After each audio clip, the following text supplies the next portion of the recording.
Alors, pour ma deuxième activité de mathématiques de la journée, je vais réutiliser le même matériel que ce matin et nous allons encore travailler sur les collections de pucerons et de coccinelles. Est-ce que, pour commencer, vous pouvez me réexpliquer ce que nous avons fait ce matin avec nos coccinelles et nos pucerons? Nous avons comparé des collections. Alors, nous avons regardé s'il y avait plus de coccinelles ou s'il y avait plus de pucerons ou bien s'il y avait autant de coccinelles que de pucerons.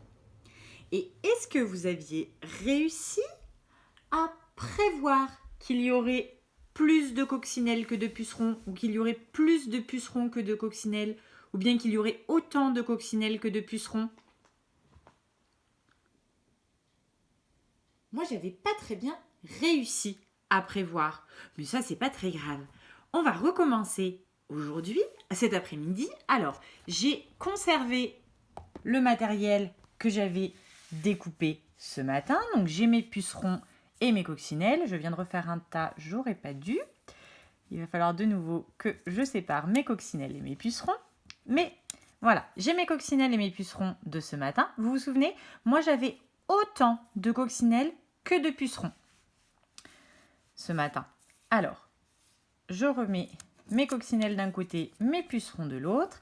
Et vous avez vu, j'ai commencé ma vidéo avec des coccinelles et des pucerons qui n'étaient pas encore découpés. Alors, vous aussi, à la maison, vous allez refaire des coccinelles et des pucerons sur une feuille. Et vous allez découper ces coccinelles et ces pucerons. Alors, je remets ma caméra en fixe, pour découper.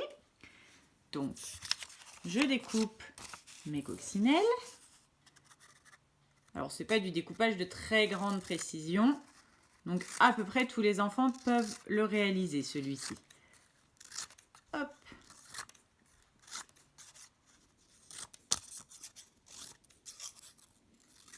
Là, j'ai découpé mes coccinelles et je vais maintenant découper les pucerons qu'il me reste.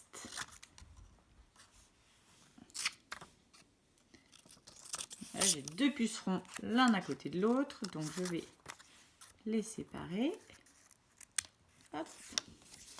Je vais essayer de ne pas les mettre sur mes coccinelles, comme ça, ce sera plus facile pour continuer l'activité. Ensuite, je découpe mes pucerons.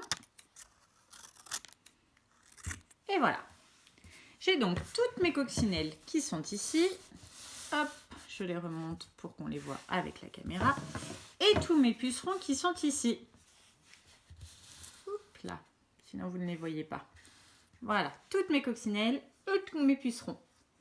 Alors, comme ce matin, nous avons beaucoup de coccinelles et beaucoup de pucerons. Alors, à votre avis, est-ce que j'ai plus de coccinelles ou est-ce que j'ai plus de pucerons? Ou bien, est-ce que j'ai de nouveau la même quantité de coccinelles et de pucerons? Alors, je vais relever un peu ma caméra pour qu'on voit un peu mieux ma table et surtout qu'on puisse voir toutes mes collections. Donc, je vais bien reséparer mes pucerons les uns des autres. Qu'on puisse voir un petit peu. Et comme ça, on pourra peut-être prévoir un petit peu plus. On va voir si c'est possible de prévoir. Puisque c'est l'étape suivante, c'est l'étape que nous aurons à faire demain aussi, de prévoir. C'est-à-dire de dire à l'avance. Ça, c'est une coccinelle. Là, je vois tous mes pucerons. Et je vais faire pareil avec mes coccinelles. Alors, je vais redescendre un peu mes pucerons sur ma table. Je ne suis pas encore une professionnelle des classes en vidéo, hein. Vivement que je vous retrouve en face d'une table et en face de moi, ce sera beaucoup plus facile. Mes petites coccinelles.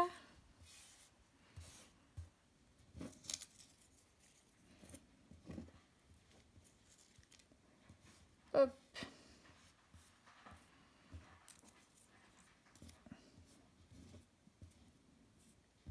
Et maintenant que j'ai toutes mes coccinelles et tous mes pucerons visibles sur ma table, là vous les voyez tous.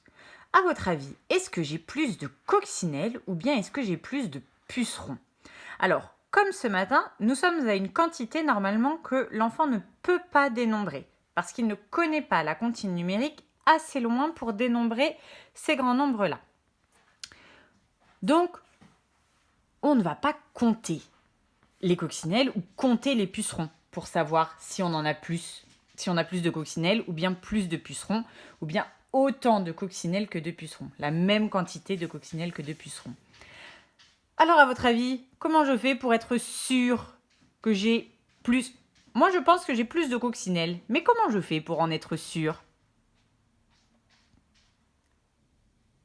Je vais réutiliser exactement la même méthode que ce matin.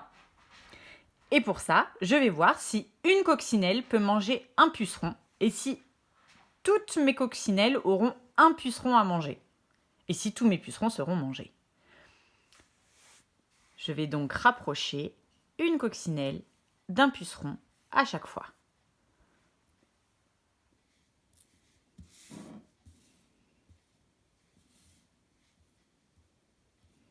Je les mets bien en face pour être sûre que ma coccinelle mange bien mon puceron.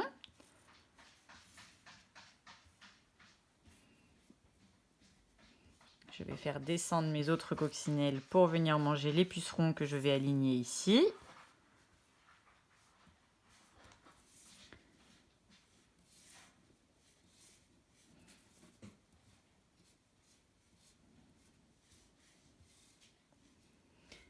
Là, sur ma première ligne, déjà, tous mes pucerons sont mangés par des coccinelles. Mais il me reste des coccinelles en haut et des pucerons en bas. Alors, je vais emmener mes coccinelles pour venir manger les pucerons que j'ai en bas.